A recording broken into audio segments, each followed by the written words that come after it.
So good morning guys. तो चलिए start करते हैं 4 के इंपॉर्टेंट करंट अफेयर्स को। तो इस प्रश्न में आपसे पूछ रहे हैं अभी हाल ही में विश्व प्रेस स्वतंत्रता दिवस ये कब मनाया गया? तो आंसर होगा 3 मई को। तो हर साल 3 मई को वर्ल्ड प्रेस फ्रीडम डे के रूप में मनाया जाता है। और इसे मनाने का उद्देश्य क्या है कि हमारा जो मीडिया है, जो प्रेस है, वो एकदम स्वतंत्र होकर के काम करे, किसी के दबाव में आकर के काम ना करे, क्योंकि ये लोकतंत्र का चौथा स्तंभ है। और 3 स्तंभ क्या है? न्यायपालिका, कार्यपालिका और विधायिका। अच्छा, मेन बात करें कि इस बार की थीम क्या है। तो थीम बड़ी है, लेकिन आप स्टार्टिंग का याद रख लो, shaping a future of rights. और इंपॉर्टेंट डे वाला क्वेश्चन है। तो मई में अभी तक कौन कौन से डे मनाए हमने? 1 मई को श्रम दिवस मनाया था, इंटरनेशनल लेबर डे। महाराष्ट्र और गुजरात का स्थापना दिवस भी होता है 1 मई को ही। फिर 2 मई को अभी वर्ल्ड ट्यूना डे, विश्व ट्यूना दिवस के रूप में मनाया। और अभी ये 3 मई को हमने विश्व प्रेस स्वतंत्रता दिवस के रूप में मनाया। अच्छा, आप लोग मुझे कमेंट बॉक्स में लिख करके बताओ अगर आपको पता है तो, कि वर्ल्ड प्रेस फ्रीडम इंडेक्स 2023 में भारत की रैंक क्या है और टॉप पे कौन सा कंट्री है। और मैं आपको याद दिला दूं कि अप्रैल महीने के सारे वीकली वाले वीडियोस अपलोड हो चुके हैं, मंथली वाला वीडियो भी अपलोड हो चुका है, और अब अप्रैल महीने के टॉपिक वाइज जो करंट अफेयर्स के जो पार्ट्स हैं वो अपलोड होना स्टार्ट हो चुके हैं। जैसे कि कल पहला आ गया है रैंकिंग एंड इंडेक्सेस, सूचकांक, मतलब अप्रैल में जो भी सूचकांक से, इंडेक्सेस से, रैंकिंग से संबंधित जो भी प्रश्न आपने पढ़े होंगे उसका वीडियो बना करके अपलोड कर दिया गया कल। आज आपको इंपॉर्टेंट डेज इन थीम्स का मिल जाएगा, अप्रैल के सारे डेज आ जाएंगे उसमें। फिर कल अपॉइंटमेंट्स का करेंगे, फिर अवार्ड्स, मिलिट्री एक्सरसाइज, निधन वाले, मतलब हर टॉपिक पे आपको वीडियोस मिलते जाएंगे। मतलब 5-7 दिन अब आपको डेली एक टॉपिक पे वीडियो मिलेगा। इसी तरह से हमने जनवरी, इसी तरह से फरवरी, इसी तरह से मार्च, और अब अप्रैल को भी हम कवर कर रहे हैं। अगर आपके पिछले वाले छूट गए तो प्लेलिस्ट में जाकर के चेक कर लेना। और सेशन अच्छे लगते हैं तो प्लीज लाइक जरूर करा करो, इसमें कंजूसाई नहीं करा करो। वीडियो बनाने में हमें भी अच्छा लगता है अगर आपका सपोर्ट दिखता है तो लाइक करके शेयर जरूर करना। बाकी क्विज इनकी बना करके अपलोड कर दी जाती है आपकी क्रेक एग्जाम एप्लीकेशन पे, वहीं पे पीडीएफ भी मिल जाएगी, लिंक डिस्क्रिप्शन बॉक्स में है। अभी बढ़ेंगे आगे। चलिए फिर बताइए, हाल ही में किस भारतीय को ब्रिटेन का Member of the Order of the British Empire सम्मान मिला है? तो आंसर होगा डॉक्टर M.N. नंद कुमार को। तो अभी हाल ही में डॉक्टर M.N. नंद कुमार को ब्रिटेन के Member of the Order of the British Empire सम्मान से सम्मानित किया गया। वैसे इनका संबंध भारत के कर्नाटक राज्य से है। तो ब्रिटेन के एक प्रसिद्ध संस्कृत विद्वान और लंदन में भारतीय विद्या भवन केंद्र के कार्यकारी निदेशक हैं ये डॉक्टर M.N. नंद कुमार, जिनको अभी प्रिंस चार्ल्स तृतीय ने भारतीय शास्त्रीय कला क्षेत्र में सेवाओं के लिए Member of the Order of the British Empire से सम्मानित किया है। आप जानते हो डॉक्टर नित्या अब्राहिम का नाम, यंग यूरोलॉजिस्ट पुरस्कार मिला इनको। डॉक्टर ज्ञान चतुर्वेदी 32वां व्यास सम्मान मिला 2022 के लिए उनके उपन्यास पागलखाना के लिए। और डॉक्टर महेंद्र कुमार मिश्रा अभी अंतर्राष्ट्रीय मातृभाषा पुरस्कार जीता था इन्होंने। तो ये सारे नाम वही हैं जो अभी न्यूज में थे, ध्यान होंगे आपको। हम बढ़ते हैं आगे। चलिए फिर बताइए, अभी हाल ही में देश का पहला केबल स्टे रेल ब्रिज ये कहाँ पे बनकर तैयार हुआ? तो आंसर होगा जम्मू कश्मीर। तो देश का पहला केबल आधारित रेल ब्रिज ये जम्मू कश्मीर में बनकर तैयार हुआ है, और इसे बोलते हैं अंजी खंड रेल ब्रिज। इस पुल को 96 केबल का सपोर्ट मिल रहा है, मतलब केबल के सपोर्ट पे ये टिका हुआ है। इसकी पुल की लंबाई की बात करोगे तो 725 मीटर है। ये कटरा और रियासी को आपस में जोड़ता है, और कटरा बनिहाल खंड पर है ये। और इसी तरह से आप जानते हो दुनिया का सबसे ऊंचा रेलवे पुल ये कहाँ पे बन रहा है? जम्मू कश्मीर में ही, चेनाब नदी पे, और ऊंचाई की बात करोगे तो 359 मीटर ऊंचाई पर है ये। दुनिया का सबसे ऊंचा रेलवे पुल है ये। अच्छा, इसी तरह से आपको याद हो तो बताओ कि कौन सा केबल ब्रिज अभी गिर गया था गुजरात में? काफी लोग मारे गए थे उसमें, तो न्यूज में था, ये पूछा जा सकता है। मोरबी पुल किस नदी पे था? मच्छू नदी पे। और अगर मैं आपसे पूछूं कि भारत का दूसरा सबसे लंबा केबल वाला 8 लेन जुआरी ब्रिज कहां पे बना? गोवा में, 640 मीटर लंबा ये। और मुझे बताओ दुनिया का सबसे लंबा सस्पेंशन ब्रिज कहां पे खुला? तो चेक रिपब्लिक में, जिसका नाम है स्काई ब्रिज 721 मीटर ये लंबा है। और अगर आपसे पूछा जाए ना कि दुनिया का सबसे लंबा कांच का पुल कहां बना? वियतनाम में, 632 मीटर लंबा है, इसे कहते हैं व्हाइट ड्रैगन। तो ये जो साथ में एक्स्ट्रा जानकारी मैंने आपको दी है ये भी इंपॉर्टेंट है, सारे करंट अफेयर्स वाले प्रश्न बताता हूँ, ध्यान रखना। बढ़ते हैं आगे। चलिए फिर बताइए, अभी हाल ही में एनटीपीसी और एनपीसीआईएल ने संयुक्त रूप से कहा परमाणु ऊर्जा संयंत्रों का विकास करने के लिए समझौता किया? तो आंसर होगा मध्य प्रदेश और राजस्थान में। एनटीपीसी मतलब नेशनल थर्मल पावर कॉरपोरेशन, ये भारत में सर्वाधिक बिजली का उत्पादन करने वाली कंपनी है। और एनपीसीआईएल मतलब nuclear power corporation of India limited. तो अब ये दोनों मिलकर के मध्य प्रदेश और राजस्थान में परमाणु ऊर्जा संयंत्रों की स्थापना करेंगे। मध्य प्रदेश के तो चुटका में और राजस्थान के बांसवाड़ा के माही में। और कितनी कितनी कैपेसिटी होगी वो भी जान लो। जो चुटका मध्य प्रदेश में है यहाँ 2 यूनिट बनेगी, दोनों यूनिट 700 मेगावाट की होगी। और माही राजस्थान में 4 यूनिट बनेगी 700 मेगावाट की। अच्छा, न्यूक्लियर आया है नाम तो मैं आपसे 2 प्रश्न पूछूंगा। पहले तो डे वाले प्रश्न है कि International Day Against Nuclear Test, परमाणु परीक्षण के खिलाफ अंतर्राष्ट्रीय दिवस कब मनाते हैं? 29 अगस्त को। और अंतर्राष्ट्रीय परमाणु हथियार उन्मूलन दिवस कब मनाते हैं? 26 सितंबर को। अच्छा, न्यूक्लियर पावर प्लांट शुरू करने वाला पहला अरब देश कौन सा बना था? यूनाइटेड अरब अमीरात। और भारत का पहला परमाणु मिसाइल ट्रैकिंग जहाज, इसका नाम है आईएनएस ध्रुव। जबकि भारत की पहली परमाणु पनडुब्बी का नाम क्या है? आईएनएस अरिहंत। अच्छा, पाकिस्तान के परमाणु बम जनक किसे कहा जाता था जिनका निधन हो गया? डॉक्टर अब्दुल कादिर खान को। आप जानते हो भारत ने अपना पहला परमाणु परीक्षण किया था 1974 में, उसको नाम दिया था स्माइलिंग बुद्धा। और दूसरा किया था 1998 में, उसको नाम दिया था ऑपरेशन शक्ति। अभी वैसे परमाणु ऊर्जा आयोग के अध्यक्ष कौन बने? अजीत कुमार मोहंती बने। और बताओ मुझे, नारोरा न्यूक्लियर पावर प्लांट कहाँ पर है? उत्तर प्रदेश में। और फतेहाबाद में भी बना है, हरियाणा में है ये।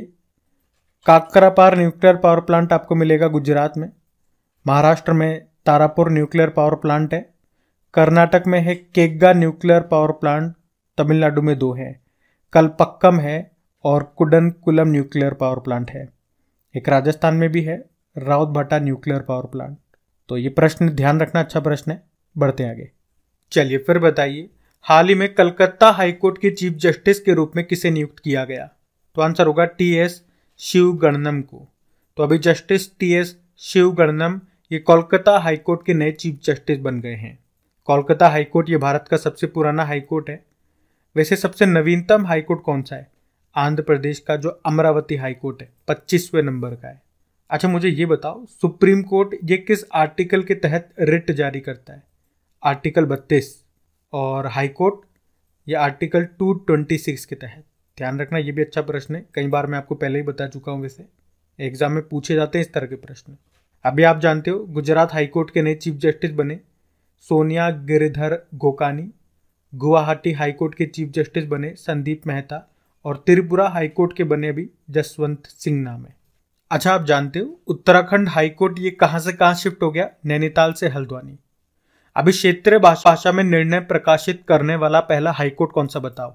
ये अभी करंट अफेयर्स का प्रश्न है, तो आंसर होगा केरल हाईकोर्ट बना। और अभी सुप्रीम कोर्ट की 73वीं वर्षगांठ पर सिंगापुर के चीफ जस्टिस को आमंत्रित किया गया था। उनका नाम क्या है? सुंदरेश मेनन। और राजस्थान में भारत की पहली डिजिटल लोक अदालत शुरू हुई। चलो ये बताओ, देश की पहली डिजिटल जस्टिस क्लॉक का उद्घाटन कहाँ हुआ? गुजरात हाईकोर्ट में। वैसे वर्तमान में हमारे चीफ जस्टिस ऑफ इंडिया कौन है? डीवाई चंद्रचूड़ हैं, 50वें नंबर के। मैं आपसे पूछूं, हाईकोर्ट की पहली महिला जज कौन थी? अन्ना चांडी, केरल हाईकोर्ट। और हाईकोर्ट की पहली महिला चीफ जस्टिस लीला सेठ, हिमाचल प्रदेश। और सुप्रीम कोर्ट की पहली महिला जज फातिमा बीवी। और सुप्रीम कोर्ट की पहली महिला चीफ जस्टिस तो अभी तक तो कोई नहीं थी, लेकिन भविष्य में बन सकती है, बीवी नागरत्न, नाम याद रखना। हमारे पहले चीफ जस्टिस ऑफ इंडिया कौन थे? हीरालाल जेकानिया। तो डीवाई चंद्रचूड़ है। तो ये पॉइंट्स आप ध्यान रखना जरूर। बढ़ते आगे। चलिए फिर बताइए, भारत अंतर्राष्ट्रीय नागरिक उड्डयन संगठन के जलवायु कार्रवाई में कब शामिल होगा? तो आंसर होगा 2027। तो भारत ने घोषणा की है कि वे 2027 से अंतर्राष्ट्रीय नागरिक उड्डयन संगठन की जलवायु कार्रवाई में शामिल होगा। इसका मतलब यही है कि भाई भारत कब अपने हवाई जहाज़ों में जो भी इसके एरोप्लेन्स हैं उनमें कार्बन उत्सर्जन को जीरो करने वाला है, कब वो अपनी फ्यूल एफिशिएंसी को बढ़ाएगा, कुल मिलाकर के कब तक कार्बन उत्सर्जन की तरफ अग्रसर होने वाला है। तो हमने कह दिया 2027 तक हम हो जाएंगे और फिर इसमें शामिल हो जाएंगे। पहले हम बात करें अगर इंटरनेशनल सिविल एविएशन ऑर्गेनाइजेशन की, स्थापना होती 1947 में, हेडक्वार्टर मिलेगा मॉन्ट्रियल कनाडा में। और हमारे एविएशन मंत्री कौन है? उड्डयन मंत्री ज्योतिरादित्य सिंधिया हैं। इनके पास एक और मंत्रालय है, स्टील मंत्रालय। अच्छा मुझे बताओ, रेलवे का, भारतीय रेलवे का लक्ष्य कब का है कार्बन जीरो का, मतलब कार्बन उत्सर्जन को, नेट कार्बन उत्सर्जन को जीरो करने का, या यूं कहूं ग्रीन एनर्जी को यूज करने का लक्ष्य कब का है? 2030 का है। और भारत का लक्ष्य है 2070 का। और भारत का ऊर्जा स्वतंत्रता का लक्ष्य 2047 का है। चलो मुझे ये बताओ, एक तो अभी नागरिक विमानन महानिदेशालय के नए प्रमुख कौन बने, यानी कि Directorate General of Civil Aviation? तो आंसर होगा विक्रम देवदत्त। और अभी बताओ किस एयरलाइन ने दुनिया के पहले रोबोटिक चेक इन असिस्टेंट का अनावरण किया, उसे लॉन्च किया? तो दुबई की अमीरात एयरलाइन ने, और इस रोबोट का नाम है सारा। तो ध्यान रखना, ये पॉइंट्स भी बढ़ते हैं आगे। चलो फिर बताओ, अभी हाल ही में किसे बाफ्ता के सर्वोच्च सम्मान प्रतिष्ठित बाफ्ता फेलोशिप ये दिए जाने की घोषणा की गई? किसे की गई? मीरा सियाल को। तो मीरा सियाल ये ब्रिटेन में भारतीय मूल की प्रसिद्ध अभिनेत्री और लेखिका हैं, और उन्हें बाफ्ता का सर्वोच्च सम्मान बाफ्ता फेलोशिप ये दिया गया। ये पुरस्कार फिल्म और टीवी में सियाल के असाधारण योगदान को मान्यता देता है। वैसे आप जानते हो अभी आलिया मीर ये वन्यजीव संरक्षण पुरस्कार 2023 जीता इन्होंने, बॉम्बे जयश्री संगीत कलानिधि पुरस्कार जीता, और तमिल लेखक हैं शिव शंकरी। 2022 के लिए सरस्वती सम्मान इन्होंने जीता इनके उपन्यास सूर्यवंशम के लिए। और वैसे बाफ्ता की बात आती है तो 2023 के बाफ्ता अवार्ड्स को हम जरूर रिवाइज करेंगे। कौन सा संस्करण था इस बार का? 76 नंबर का। बाफ्ता मतलब होता है British academy of film and TV arts. तो बेस्ट फिल्म का अवार्ड मिला था all quite on the western front को, जो कि एक जर्मन फिल्म है। बेस्ट एक्टर रहे ऑस्टिन बटलर एल्विस मूवी के लिए। बेस्ट एक्ट्रेस थी केटे ब्लैंकेट तार मूवी के लिए। और बेस्ट डायरेक्टर रहे एडवर्ड बर्जर इसी मूवी के लिए, all quite on the western front के लिए। तो ध्यान रखना, ये बढ़ते हैं आगे। चलिए फिर बताइए, और इम्पॉर्टेंट क्वेश्चन है ये, अभी हाल ही में जारी वर्ल्ड प्रेस फ्रीडम इंडेक्स 2023 में भारत की रैंक क्या है? तो आंसर होगा 161। वर्ल्ड प्रेस फ्रीडम इंडेक्स 2023, इसके अनुसार भारत 180 देशों में से 161वें स्थान पर है, 161 नंबर पे है।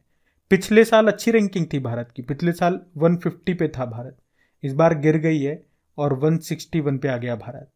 मतलब आप कह सकते हो कि भारत को समस्याग्रस्त से बहुत खराब होने की स्थिति में रखा गया है। तो ये जो इंडेक्स है ये पत्रकारों के लिए उपलब्ध स्वतंत्रता के स्तर के अनुसार यह सूचकांक देशों और क्षेत्रों को रैंक प्रदान करता है। सिंपल सा भारत की रैंक याद रखने का, 161 है टोटल 180 देशों में से।